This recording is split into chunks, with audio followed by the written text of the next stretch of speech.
राम राम भाइयों, मेरा नाम अनिल सोलंकी है। मेरे यूट्यूब मंच लाउड जाट वॉइस में आप सबका स्वागत है। दोस्तों, हरियाणा के जो भारतीय जनता पार्टी के नवरत्न नेता हैं, उन नवरत्न नेताओं में अभी एक स्पेशल नेता है जो ओएसडी है, भारतीय जनता पार्टी का ऑफिसर ऑफ स्पेशल ड्यूटी। और उसको स्पेशल ड्यूटी लगाई है भारतीय जनता पार्टी ने विपक्ष के उन नेताओं पर हल्की गिरी हुई टिप्पणी करने की जो किसी विरासत के मालिक हैं। अभी उसने कल ही एक टिप्पणी करी है वीरेंद्र सिंह के बेटे ब्रिजेंद्र सिंह के ऊपर के ब्रिजेंद्र सिंह को हमने सड़क छाप बना दिया, सड़कों पे धक्के खाता घूम रहा है। जो सद्भाव यात्रा है उसके ऊपर टिप्पणी करी है।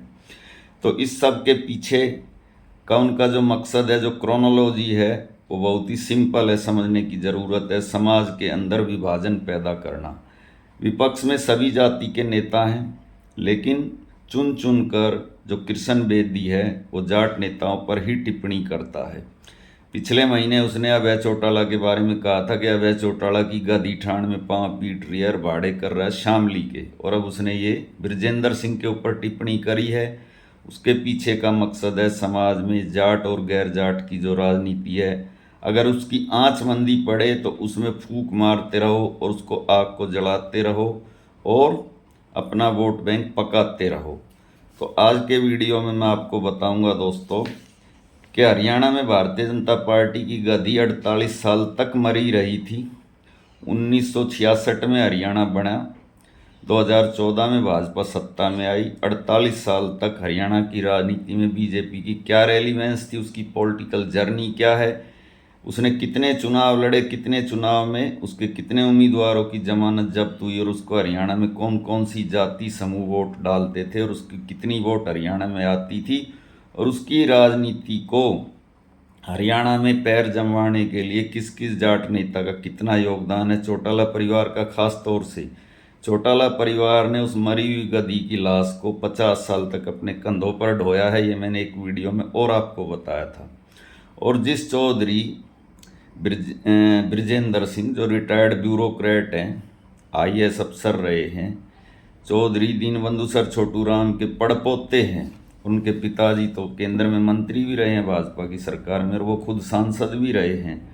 उनकी विरासत और कृष्ण बेदी का उनको मजाक उड़ाना, इन चीज़ों के बीच में कुछ तो रिश्ता है। ये रिश्ता वही है कि हरियाणा के गैर जाट मतदाताओं के मन में गुदगुदी पैदा करना, ऐसी हल्की टिप्पणी करके। लेकिन भारतीय जनता पार्टी की खुद असलियत क्या है, ये आज के वीडियो में मैं आपको बताऊंगा। वीडियो में बने रहें, वीडियो को गौर से देखें।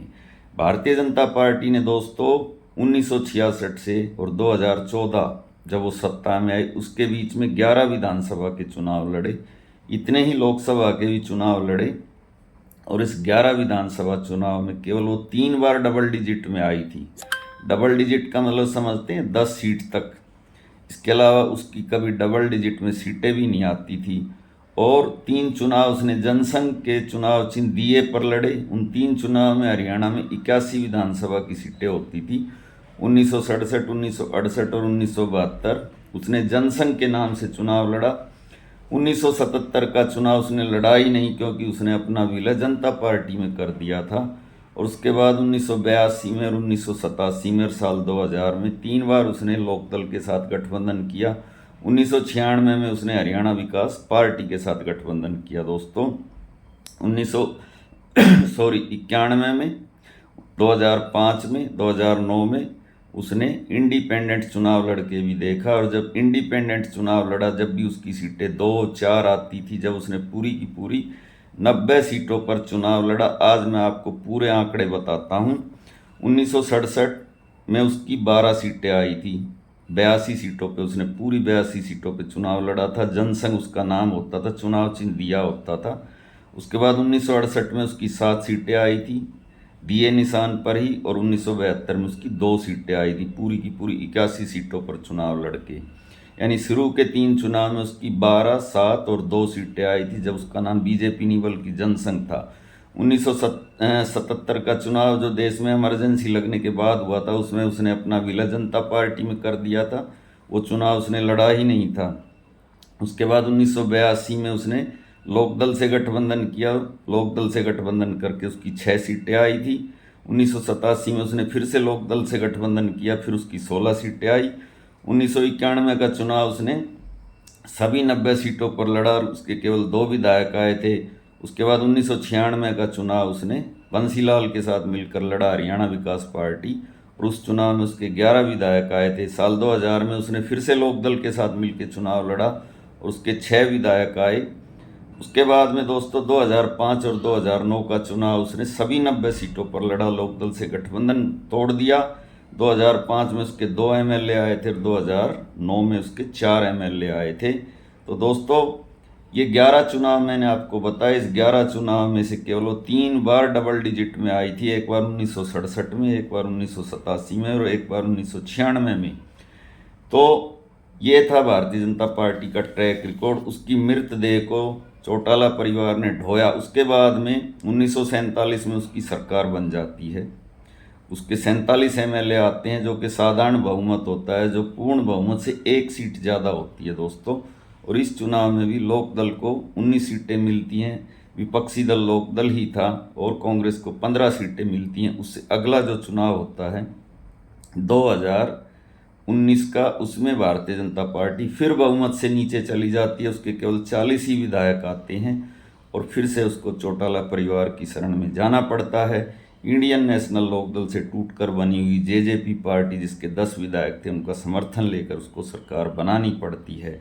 और इस सारे जो चुनावी मैंने आपको इतिहास भारतीय जनता पार्टी का बताया, इस सब में लोकदल का ट्रैक रिकॉर्ड भी मैं आपको बता देता हूं, जिसको मरी हुई गधी बता रहा है कृष्ण बेदी, उस लोकदल का ट्रैक रिकॉर्ड क्या था। शुरू के 3 चुनाव दोस्तों 1967, 1968, 1972, जो भारतीय जनता पार्टी ने दिए के निशान पर लड़े थे, जनसंघ के नाम से लड़े थे, उन 3 चुनाव में लोकदल नाम की कोई भी पार्टी हरियाणा में चुनाव नहीं लड़ रही थी, उसका कोई अस्तित्व, कोई वजूद नहीं था।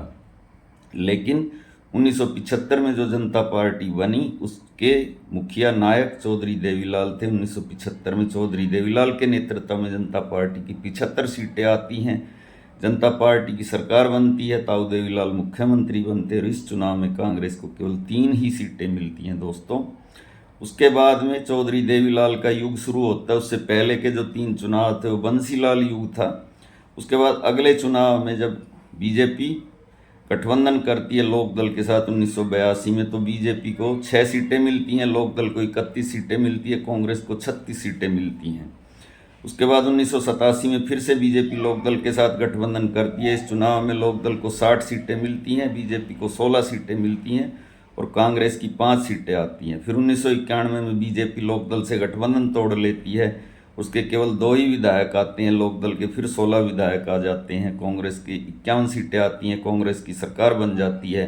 1996 में बीजेपी लोकदल से गठबंधन तोड़ के हरियाणा विकास पार्टी से गठबंधन करती है, हरियाणा विकास पार्टी की 33 सीटें आती हैं, बीजेपी की 11 सीटें आती हैं, लोकदल की 24 सीटें आती हैं। इस चुनाव में लोकदल विपक्षी दल होता है, कांग्रेस की 9 सीटें आती हैं। उसके बाद में बीजेपी साल 2000 में फिर से पुराने साथी लोकदल के पास आती है और लोकदल से फिर से गठबंधन करती है। लोकदल को इस चुनाव में 47 सीटें मिलती हैं, बीजेपी को 6 सीटें मिलती हैं, कांग्रेस की 21 सीटें होती हैं। फिर 2005 और 2009 का चुनाव भारतीय जनता पार्टी सभी 90 सीटों पर लड़ती है, लोकदल से अपना गठबंधन तोड़ लेती है। 2005 में उसको 2 ही सीटें मिलती हैं, 2009 में उसको 4 सीटें मिलती हैं। और इस चुनाव में दोस्तों 2005 में लोकदल को 9 सीटें और 2009 में उसको 31 सीटें मिलती हैं। उसके बाद का रिकॉर्ड मैंने आपको बताया। 2014 में जब भाजपा सत्ता में आती है 47 सीटों के साथ, तो लोकदल को 19 सीटें मिलती हैं। तो ये था वो राजनीति का पूरा एक इतिहास जो मैंने आपको बताया। इस पूरे 11 इलेक्शन में भाजपा 3 बार डबल डिजिट में आती है, और क्योंकि 11 में से 3 चुनाव लोकदल ने लड़े नहीं थे, 8 चुनाव लड़े थे, उसमें से 8 चुनाव में से लोकदल केवल 1 बार सिंगल डिजिट में आया था दोस्तों, 2005 में। नहीं तो लोकदल का जो ट्रैक रिकॉर्ड था 1977 में 75 सीटें, 1982 में 31 सीटें, 1987 में 60 सीटें, 1991 में 16 सीटें, 1996 में 24 सीटें, साल 2000 में 47 सीटें, 2005 में 9 सीटें, 2009 में 31 सीटें, 2014 में 19 सीटें। इस प्रकार से लोकदल ने हरियाणा की राजनीति में हमेशा से एक अच्छा खासा वोट लिया, एक अच्छी खासी मेजोरिटी की उन्होंने 3-4 बार सरकार भी हरियाणा में बनाई।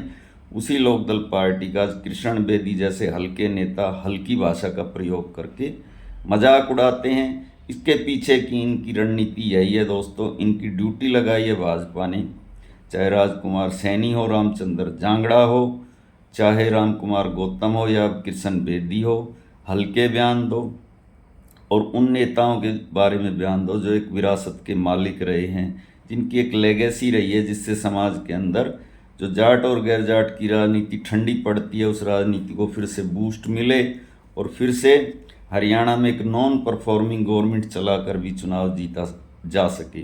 तो दोस्तों इसी के साथ मैं आपका भाई अनिल सोलंकी आज का वीडियो यहीं पे समाप्त करता हूँ। वीडियो कैसा लगा कमेंट करके बताएं, अच्छा लगा तो अपने ग्रुप में शेयर करें, लाइक करें, कमेंट करें। जो भाई अभी अभी चैनल से जुड़े हैं वो चैनल को सब्सक्राइब करें और चैनल को ज्वाइन भी करें। मिलते हैं अगले वीडियो में, आपका दिन शुभ हो। और जो भाई मेरी आर्थिक मदद करना चाहते हैं वो इस QR कोड को स्कैन करें, इस QR कोड को स्कैन करके आप मेरी आर्थिक मदद करें। अगर आप आज मेरी आर्थिक मदद करेंगे तो मुझे कल से फिर से एक नया वीडियो बनाने की मोटिवेशन मिलेगी, मेरी हिम्मत बढ़ेगी, मेरी हौसला अफजाई होगी। मिलते हैं अगले वीडियो में दोस्तों, आपका दिन शुभ हो। धन्यवाद।